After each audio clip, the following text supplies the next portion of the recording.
Fake HOA charged $9,000 for lawn issues while their yard was a jungle. Have you ever wondered what happens when the people enforcing the rules are the ones breaking them? In the quiet cul-de-sac of Willow Creek, Elena Martinez prided herself on her lawn. It wasn't just grass, it was a canvas of emerald perfection, mowed weekly, edged with surgical precision, and dotted with vibrant marigolds. Every morning, she'd sip her coffee on the porch, admiring her handiwork. But one crisp October day, a letter arrived that turned her pride into fury. The Willow Creek Homeowners Association, led by the infamous Karen Whitmore, demanded $9,000 in fines for lawn violations. Elena's crime? A single patch of clover, barely the size of a dinner plate, tucked near her mailbox. The letter threatened a lien on her home if she didn't pay within 30 days. Stunned, Elena stared at the notice, her hands trembling. How could a tiny clump of clover cost her thousands? And why was Karen, the HOA president, singling her out?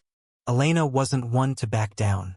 A retired schoolteacher with a knack for research, she grabbed her phone and started digging. The HOA's rules, buried in a 50-page document, were vague phrases like, maintain aesthetic uniformity, and no invasive species, gave Karen's board unchecked power. But Elena noticed something else as she walked her dog past the HOA's community lot. Their own common area was a disaster. Knee-high weeds, tangled vines, and a rusted swing set half swallowed by overgrowth. If her clover was a violation, their jungle was a felony. Armed with her camera, Elena snapped photos of the HOA's neglected lot, her mind racing with a plan. She wasn't just going to pay the fine, she was going to expose Karen's hypocrisy. The next morning, Elena marched to the HOA office, a small building at the neighborhood's entrance. Inside, Karen sat behind a cluttered desk, her perfectly manicured nails tapping impatiently.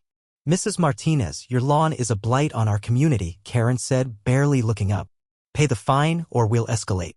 Elena slid her phone across the desk, displaying a photo of the HOA's overgrown lot. "If my clover's a problem, what's this?" she asked, her voice steady but sharp. Karen's smile faltered, but she waved it off. "That's common property, not your responsibility. Stay in your lane." Elena's eyes narrowed. "I'll see you at the next meeting, Karen." Word of Elena's standoff spread like wildfire.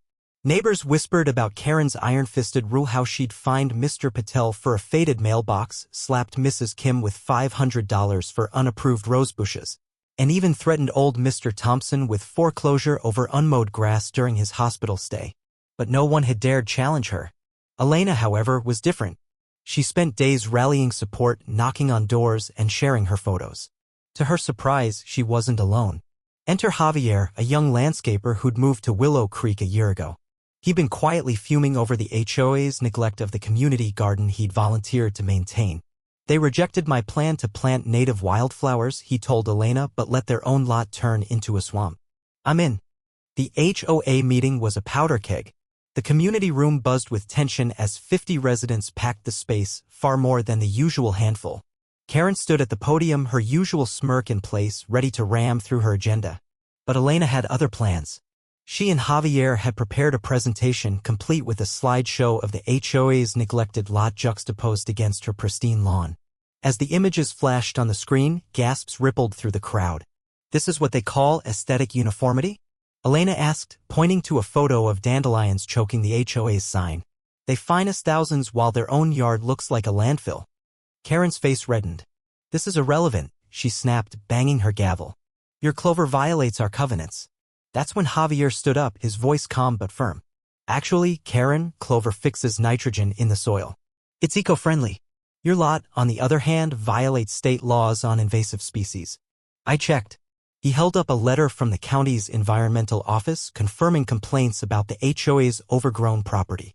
The room erupted in murmurs. Karen stammered, but the crowd was turning. Then came the twist. Mrs. Delaney, a quiet widow who rarely spoke, raised her hand. "I used to be on the board," she said softly. "Karen's been pocketing landscaping funds for years. I have receipts." The room fell silent. Mrs. Delaney produced a folder of bank statements showing thousands diverted to Karen's personal account. The confrontation exploded. Residents shouted questions, demanding audits and resignations. Karen tried to deflect, claiming the funds were for emergency reserves. But the evidence was damning.